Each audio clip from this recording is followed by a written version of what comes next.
course. How are you? Well, hello, hello. Hi. Kate, this is going to be the smoothest ride to Hooterville you ever had. You mean we aren't taking the Cannonball? What took you so long, Kate? I was finishing up my shopping list. Kate, we got a schedule to maintain. Well, so have I. Supper schedule. Which do you want to maintain? Chicken and dumplings? And blueberry pie? Oh, I gotta get this thing fixed. It keeps running fast all the time.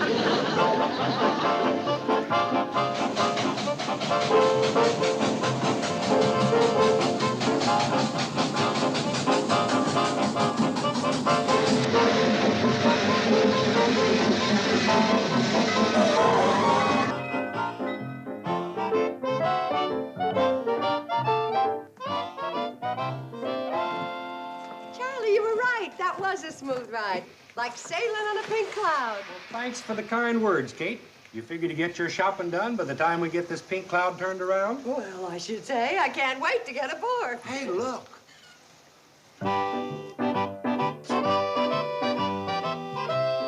It's that Bedloe fella from the main line of the railroad. Sure is.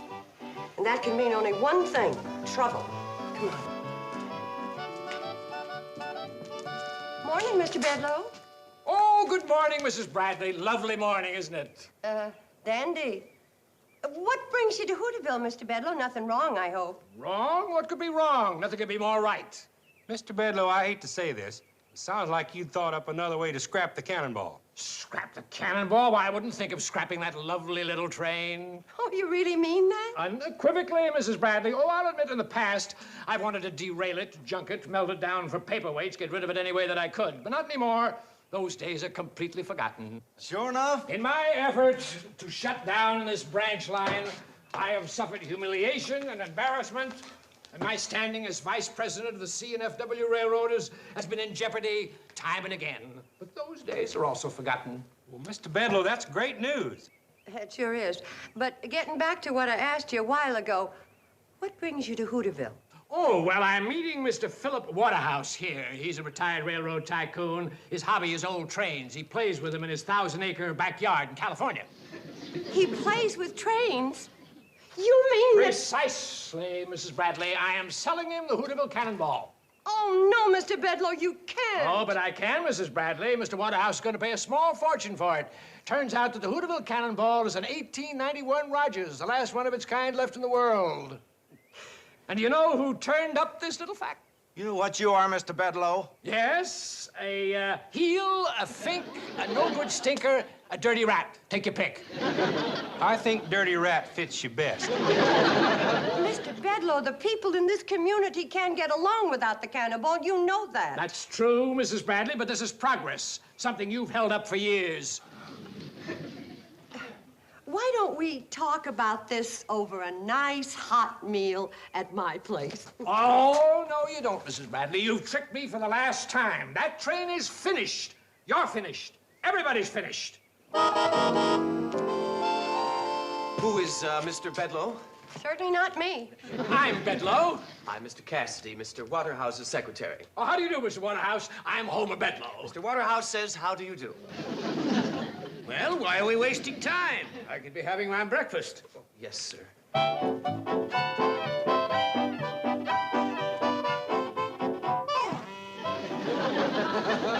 let's see what's on your diet this morning, sir. Probably nails.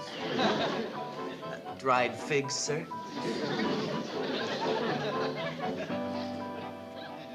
I don't like that woman's looks. Tell her to get about her business. Tell her to get about her business. Tell her to get about her business. Now, just a minute. In Hooterville, we don't ricochet our conversations off of one another.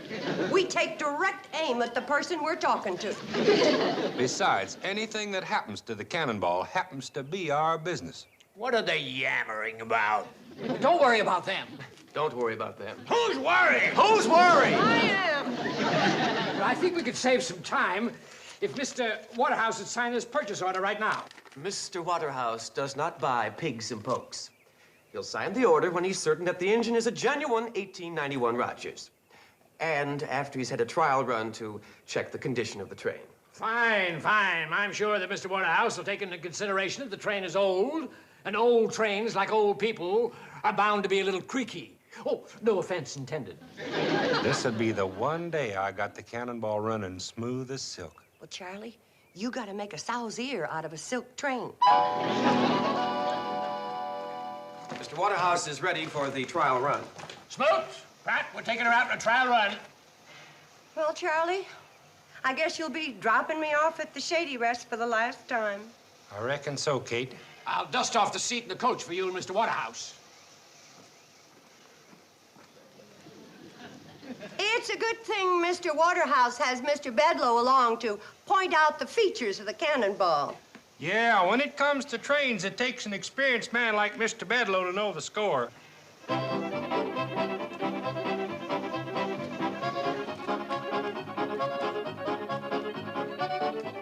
Kate, I don't want to see the Cannonball sold any more than you do, but my pride's at stake. I got her purring like a kitten. Well, she better start spitting like a wildcat, or we're gonna start eating like pigeons. Reckon you're right, Kate.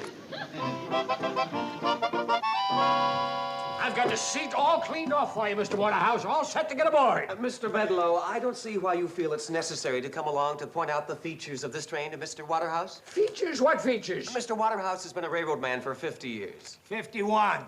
I think Mr. Waterhouse is capable of determining the condition of a train without your help. But now, wait a minute. Mr. Waterhouse does not need a nursemaid. Now, you wait here till we get back. I know more about trains than he'll know if he lives to be 100.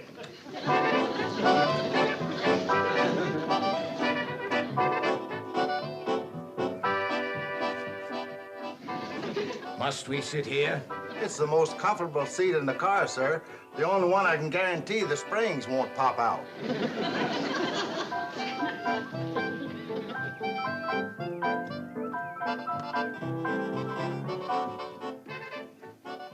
What's the matter, Sonny? You lost? Kate Bradley's responsible for this. Where is she? On the train. She is? I'd better get aboard.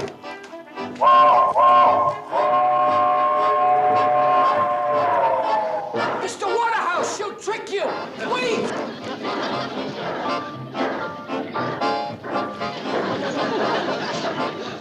Oh, wait a minute! Stop the train! Darn that blasted train!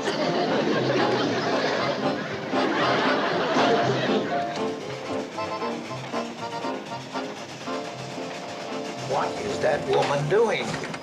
I'm tying myself down for the train ride. You gentlemen better brace yourselves. I never heard anything so ridiculous in all my life. You never rode on such a ridiculous train in all your life.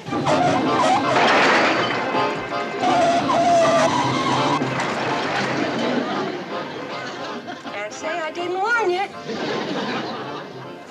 This may put a crimp in Charlie's pride, but maybe it'll keep food on the table.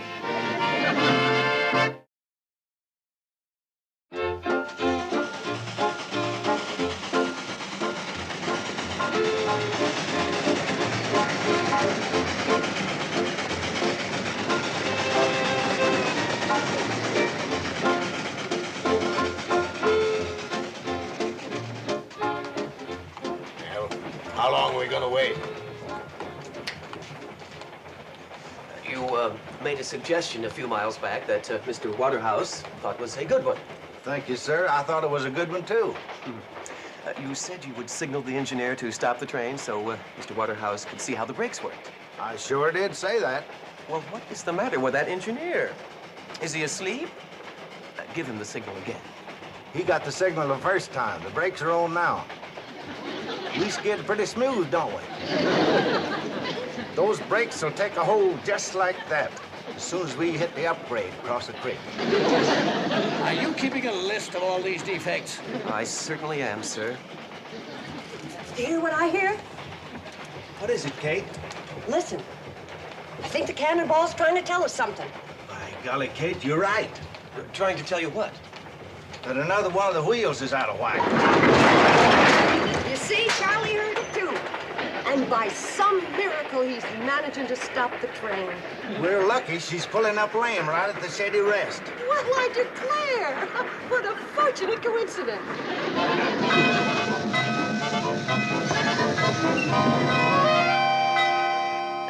You're such nice gentlemen. I'm sorry you had to get hooked on another one of Mr. Bedloe's sharp deals. Oh, No body shop deals, Mr. Waterhouse. Why, the condition of this train has made him very happy. Happy? His greatest joy is in repairing these antique locomotives. And this one is certainly in need of lots of repairs. Mr. Waterhouse will ride the cab back to Hooterville to inspect the engine. Oh, wait a minute. Charlie wouldn't try to bring her back in the condition she's in. It'd be too dangerous, wouldn't it, Floyd? Well? And it'd take 2 or 3 hours to even get her where she could limp back. Isn't that right, Floyd? Well... But you're welcome to wait at Shady Rest. It's right up the hill from here. It is about time for your nap, sir.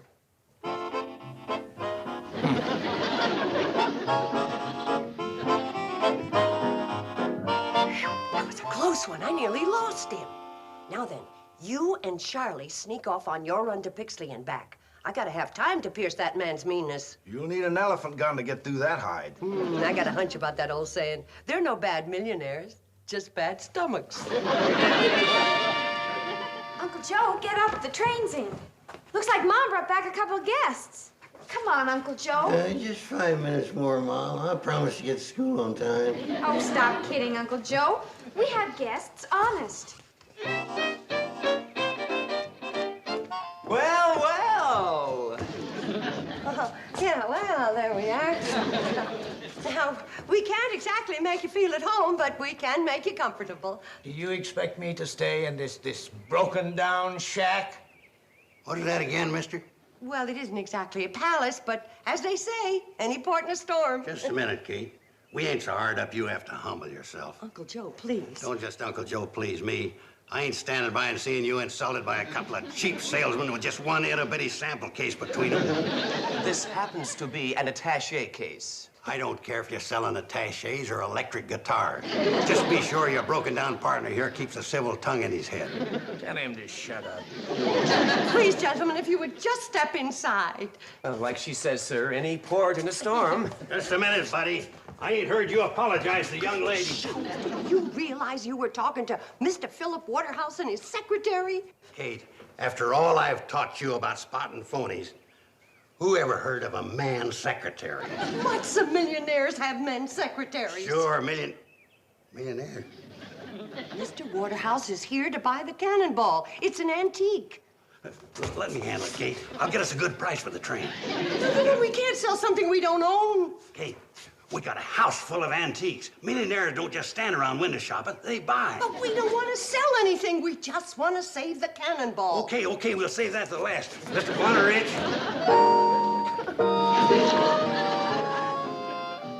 That'll mean canceling a lot of reservations.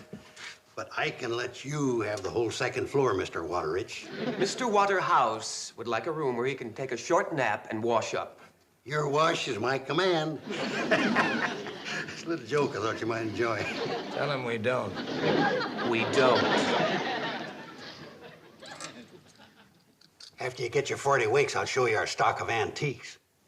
I hope Mr. Waterhouse has a nice nap. Oh, I'm sure he will. Come on, Cassidy. Sir, I thought I would stay down here for a moment and go over these notes. Well, all right, but hurry. Yeah, hurry now. Mr. Waterridge hasn't got all day. Waterhouse! Why don't you take your notes into the dining room? You won't be disturbed in there. Oh, thank you. I'll be fine right here. I'm gonna go set the table, Mom. You're right. Perhaps I'll have more privacy in the dining room. Billy! Yes, Mom?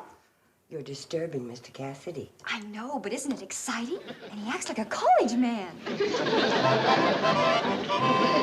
Betty Jo, you get the fixin' for the chicken and dumplings. We gotta get going fast. And now to get Mr. Cassidy out of the way so I can have a nice long chat with Mr. Waterhouse when he wakes up. Here you are. Now get going.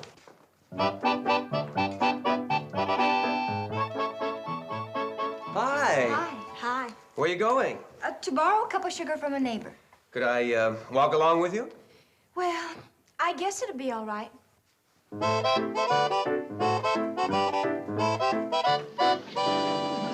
Hey, where are the girls headed with that male secretary? To borrow a cup of sugar from one of our neighbors. Well, our closest neighbor's 5 miles away. He's gonna find that out. Hey, Kate, What happened to those price tags we had left over from the rummage sale? I'm gonna make everything look like it's for sale. I'll mark it clearance, 40% off. Uncle Joe, please settle down and listen to me. Kate, this is no time for chit-chat. There's a rich man upstairs. Don't you know what it means to be this close to millions of dollars, maybe billions? He's rich.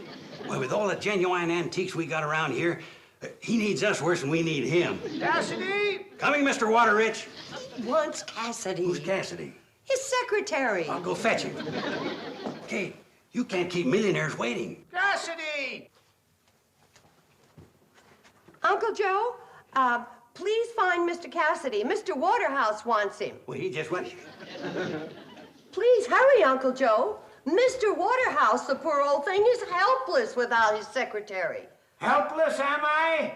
Well, you can just tell Cassidy that I don't want to be disturbed. It worked.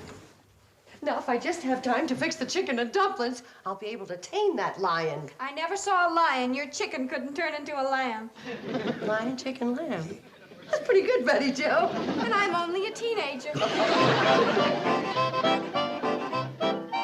Oh, but believe me, Mr. Travers, nothing can keep this sale from going through. Or they're out in a trial run now when they get back. No, Mr. Travers, there's nobody on the train with him except Kate Bradley. Oh, Mr. Travers, Kate Bradley's no match for Mr. Waterhouse. The only way she can talk to him is through Cassidy. Nothing can happen. No. That's right. Well, goodbye, Mr. Travers. Ooh, better get out there right away.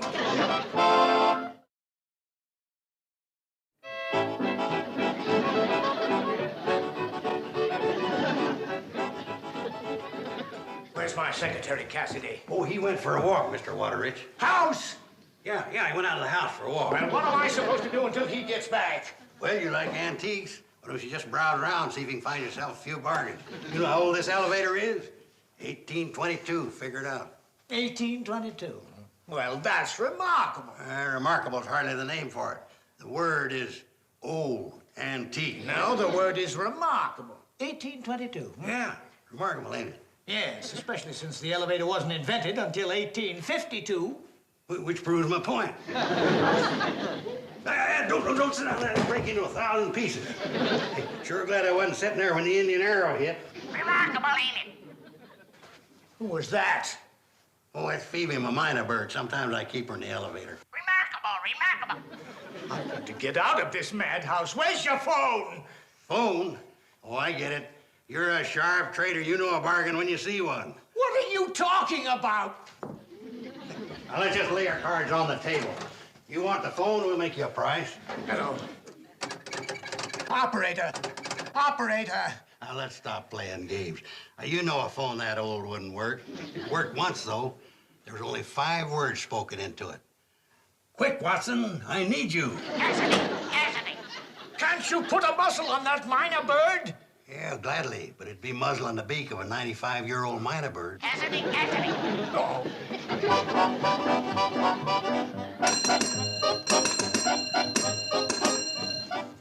Now, you let me tell you something. See, you're probably wondering about the chipped edges on that tray. Well, you know how it is when careless Indians shake ashes out of their peace pipes. He hasn't got a chance. Now I'm going to show you what I really think of your antiques. Well, of all things! How dare you break that ashtray? That's my personal property. It's all right, Kate. Mr. Waterrich was just having a little fun. Well, he's gonna have a little more fun cleaning it up. What? You get down and clean up every one of those pieces. Kate, you can't talk that way to millionaires. I could talk that way to a spoiled child, and that's what he is. Now, you listen to me. Yeah, you better listen to him. You shut up. You bet I will. You think you've been fooling me with your cheap schemes to keep me from buying that train. You can't fool him, Kate. He's brilliant. Don't you think I know why you sent Cassidy away? So you could cry on my shoulder with some sad story. He don't like sad stories. Hey, did you ever hear the... Shut up! Listen to me. It's true, I schemed. But I could have staked my life that you had a spark of decency in you, and that maybe somehow I could show you how important that train was to us, while to you it's just another toy. But I guess I was mistaken in my judgment. You ought to be ashamed. My mother went to a lot of trouble making chicken and dumplings for you. Just so you'd listen to her side of the story. Oh, I get it. The way to a man's heart is through his stomach, huh? Why, that's the corniest trick of them all. You're right. I should have known you didn't have a heart to get through your stomach, too. Well, that doesn't sound right, but you know what I mean. Of all the nerve! Oh! And I'm gonna keep this up until you get Cassidy back here. No, you're not. Take it easy, kid. Now, you get on You'll upstairs outweigh and at go to least your room. 40 pounds. Get to your room and hold there until you promise to act like a grown-up. Give it to him, Mom. Now, I'm gonna lock you up there till you promise to behave.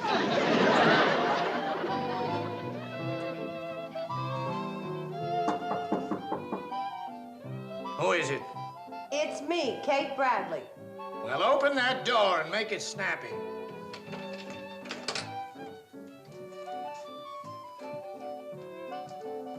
So, you finally decided it was safer to let me out, huh? The only thing I decided was that even a cranky, crotchety old man can get hungry. Eat.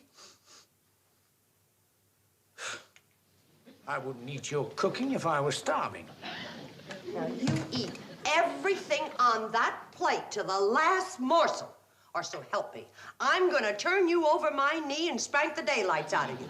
And don't think I can't do it.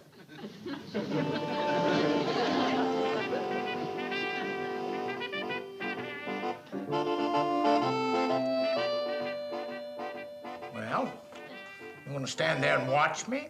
I don't think that'll be necessary.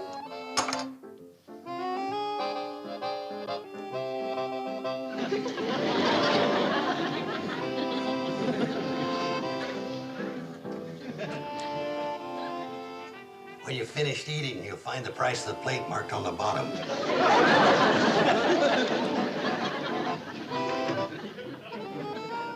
I should have known you'd be able to handle it, but it could have saved me a 25-mile hike from Hooterville.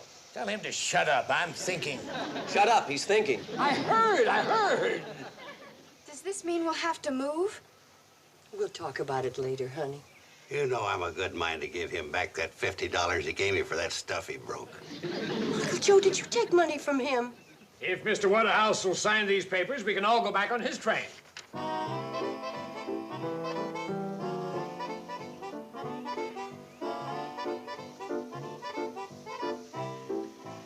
Mr. Waterhouse examined the train thoroughly. The engine is an 1891 Rogers. Yes, authentic in every detail. Mr. Waterhouse is looking for an 1890 Porter. What? But you both... And tell that scoundrel Bedloe I may have him arrested for fraud. Good idea, sir. But Mr. Waterhouse, sir, Mr. Tell him to shut up. Shut up. Well, we better get out of here before he tries to sell me the Brooklyn Bridge. Bye, Mrs. Bradley. Bye, Mr. Waterhouse. Tell the others goodbye. Goodbye. Did you hear that, Kate? We're still in business. How do you like that, Bedloe? Trying to skin that nice millionaire. I gotta learn to have more confidence in my first impressions.